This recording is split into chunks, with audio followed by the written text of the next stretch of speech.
Good morning and welcome to Money Plan episode number 32. In our previous episodes, we have learned about different classes like equity, debt, forex markets and investment vehicles like mutual funds.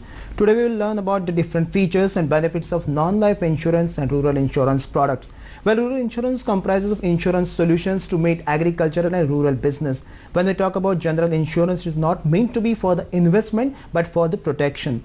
Today, let's know more about different features and benefits of non-life and insurance products. We are now joined by Mr. Anuj Tyagi, Head Corporate, Rural, HDFC Ergo General Insurance Company Limited, Archana Singh, Professor, National Insurance Academy, Pune, and Deepak Godbole, Assistant General Manager, General Insurance Corporation of India. Welcome to Money Plan. Let me start with Anuj. Tell us about what is general insurance for our viewers and what are the major types of insurance covers or policies come under the general insurance. General insurance in a very simplified form is a risk protection mechanism wherein an insurance company tries to make good the financial loss which is incurred by the insured because of the events which are beyond their control. So in a sense, very simplified, it's a legal contract wherein an insurance company agrees or guarantees to make good the financial loss which an insurer would have suffered because of the events. Now there are various products which we offer in the general insurance to protect the insured's interest. So you have a fire policy which takes care of the assets. You have a motor insurance policy which is the most prevalent general insurance product. You have health insurance. You have aircraft insurance. You have so there are various products which we offer to the insured. Just explain what are the features of individual related retail or popular general insurance schemes. Yeah, okay. So motor insurance policy is one of the most popular insurance product which all of us can relate to. Yeah. This policy covers your motor vehicle against all the perils which may cause damage to the motor. You know, be it the accidental damage, be it the damage caused by the terrorist attacks, and so on and so forth. It also covers the insureds against any liability which may come to them because of their motor vehicle. So this is the most prevalent or widely known general insurance product.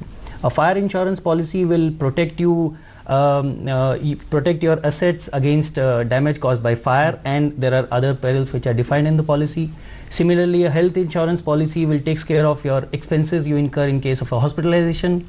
So these are the various products and the coverages which are offered. It's basically for the protection for the investor. Archana ji से पूछना चाहेंगे, what are the role of different intermediaries in getting this rural business also, because the rural insurance business is growing and Indian government is also taking lots of initiatives to spread awareness about it and to cover the assets for the poor farmers or the masses also. For rural business, right from NGOs, different playing different roles in rural areas, MFIs, and cooperative banks, rural banks. Correct. All the organizations who have a network in rural areas, they work as intermediaries, and they have mainly three roles. First is about taking the insurance to people, that is selling. And in selling it involves making them understand what is insurance and what is required for. And for after that, after the insurance is sold, then the second phase comes of servicing. So servicing involves right from giving them policy papers, then again giving them advices, and if there is a change in address and these kind of things in the process. And then the third and most important part comes in the claim servicing.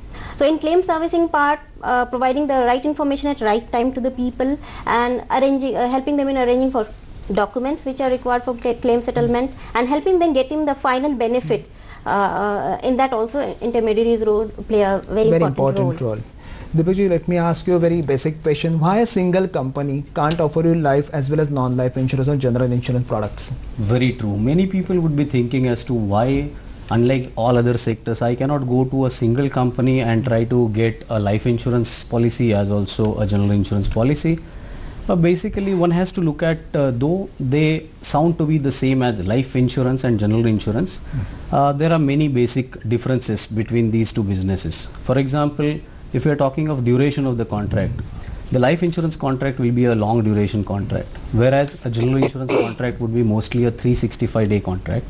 Then if we are talking about the claims, how many times the claims can happen, what would be the periodicity, then life insurance contract is a long-term contract, but the claim will be either nil or only one, whereas when it comes to general insurance, The contract will be for a smaller period, but there could be repetitive claims, or there cannot be a claim also.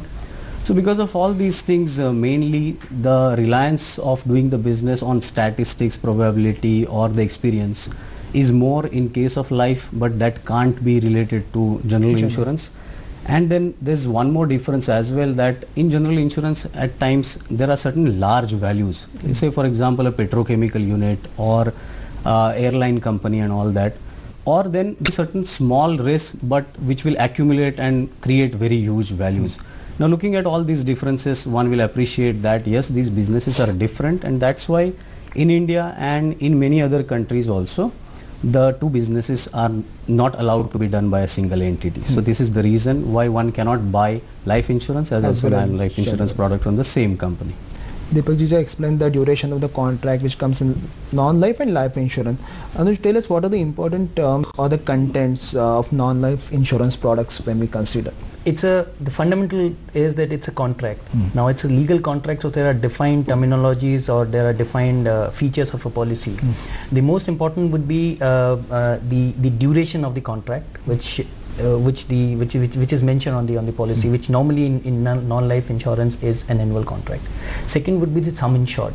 Now sum insured is the value which again in layman terms is the amount which an insurance company is the maximum amount which an insurance company would pay in the event of a loss. So that's another thing. The second important thing which I think is important for all the policy holders to know is the deductible or excess. There are various terminologies we use. This is the amount which an insurance company will deduct in the event of a loss. So and there are various ways to mention excess or deductible on a policy. It can be in percentage terms, it can be in absolute terms. So hypothetically, if it is 1% of the claim amount, then 99% of every claim will be paid by the insurance company. 1% of the claim will be retained by the insured himself.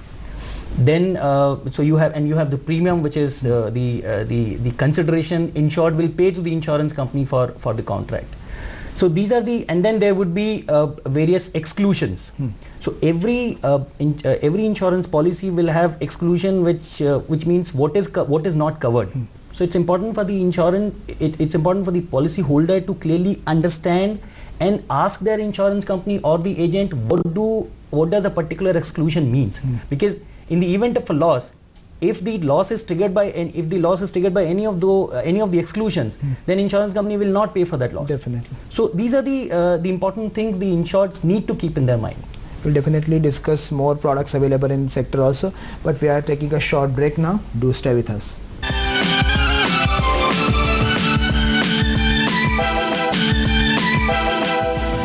Welcome back. You are watching Money Plant. Let me ask Archana ji, what is the concept of microfinance insurance? Yeah, actually, microinsurance comes as a second step of microfinance. When we talk about social security or financial security of economically weaker sections of the society, then next comes microinsurance to absorb the shocks, economic shocks they have. So microinsurance was designed for the poor section of the society, also to say economically backward sections of the society. IRD in its regulation has come out with a clear-cut definition for microinsurance. In that it says that any product which is approved as a microinsurance product will be called microinsurance product, and to get that approval they have to follow certain norms. For example, lowest sum assured should not be less than 5,000 rupees and highest cannot be more than 30,000 rupees, and in few cases it's 50,000 rupees. So any product which is to be called microinsurance product, it has to get approval of as a microinsurance product, and plus they should follow this financial limits. Deepak, what is the significance of designing the product for this rural masses? Yeah, in fact, not only for insurance but for any industry, the product has to be designed which will take care of the needs of the people. So here if we try to look at what is the profile of a rural Indian, then maybe some of the people are farmers, some of the people are self-employed entrepreneurs, they are trying to do some kind of value addition to the farm products. There are some people who are employed with government, with banks, with schools and all that. There are some people who own cattle, there are some people who are running poultry farms and all that. So typically as India is divided into rural and urban, naturally there is a need to find out as to what exactly is needed which will suit to the needs of these rural people, and therefore there are going to be certain natural, certain social and even certain individual risks, and general insurance companies would like to find out as to what products they should devise which will take care of all these risks.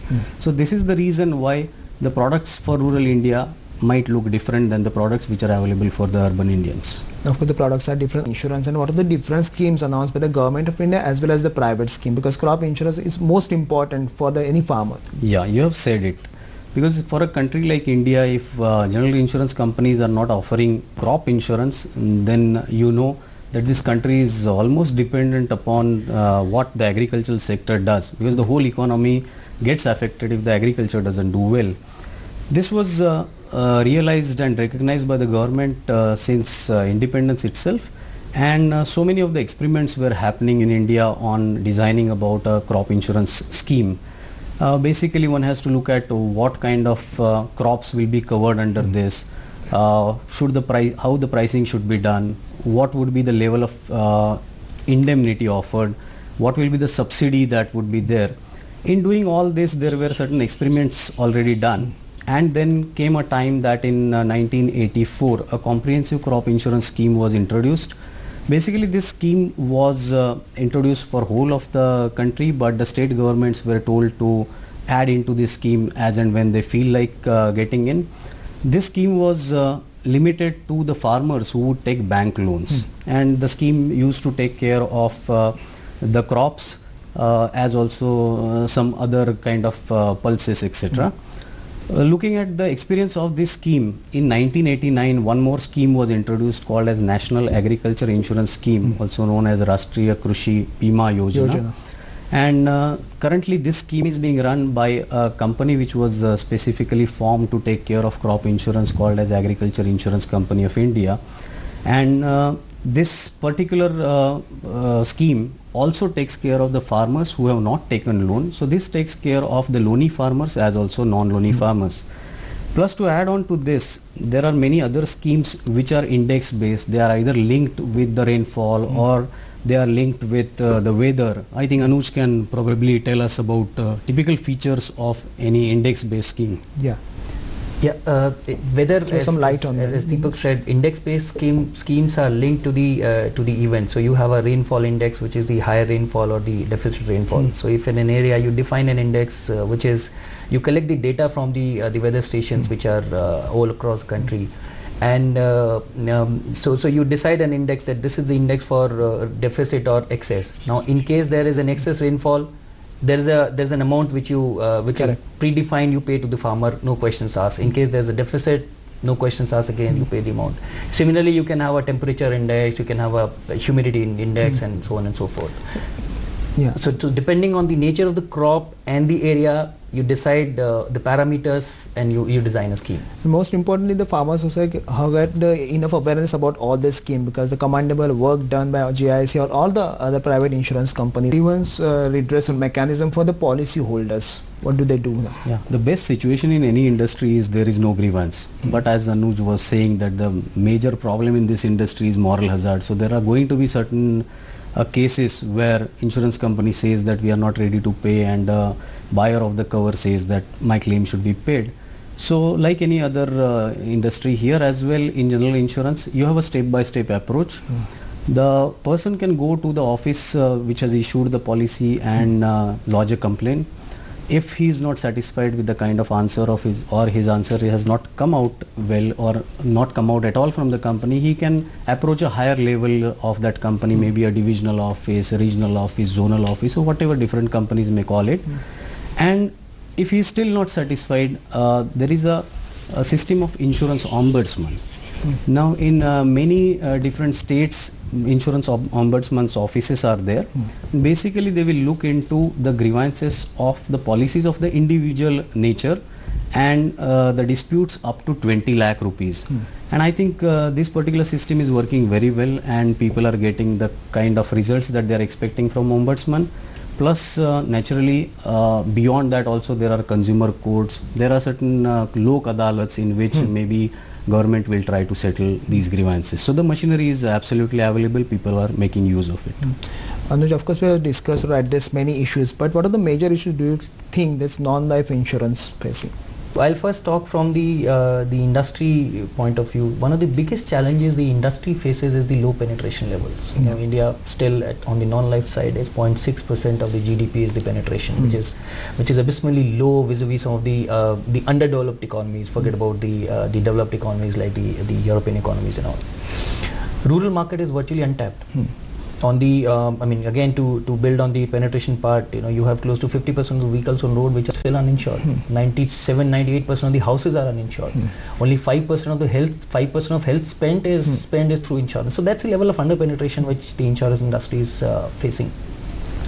The second issue is the high cost of transaction, you know, which is driven by the low value of the policy. So our per capita policy is so low that it becomes almost unviable or very difficult for the insurance company to handle. Annual renewal is again another issue. You know, this tires the whole machinery. So these are moral hazard. We discussed about it. So these are some of the policies. These are some of the issues which the insurance companies face. From the insured's perspective, again the level of awareness is low, and which gives rise to the disputes between an insurance company and an insured. Simplicity of the product. Our products are so complicated that for a retail buyer it becomes almost difficult to comprehend what is covered and what is not covered. Correct. So that's a challenge which which the insured faces. Availability of products. While we say the rural market is under penetrated, but the products are not available. So these are the two spectrum, two faces of the coin which we see. In short, Archana, what your expectation, this rural insurance sector, what are the challenges and what are the major issues? In short, we can say. Yeah, if you talk from the perspective of insured, then most of the things that Anuj has covered, one I would like to say is that the process of claim settlement. It's a complex process, and people in rural areas being unaware of this process, they miss it out. The documentation part takes a lot of time. It's also very expensive, so that way they miss it out. And as Anuj has rightly pointed out, that insurance companies don't reach there. So the problem is both ends, that insurance companies are not able to reach them. At the same time, customers are also not able to reach them. One last question to Deepak. What are the initiatives taken by the biggest institution like GIC to spread enough awareness among the rural India to tap them? Yeah, I would say that things are far better than they were maybe a decade back. There are multiple players in the country now. So from the viewpoint of developing new products, trying to find out what the customers require, and all that has been done now by many different players rather than putting it for the government to do it by itself. Other good thing is that the literacy level is going high and the awareness is also increasing, because of which the customers have also started knowing as to what they have to look into the product when they buy it.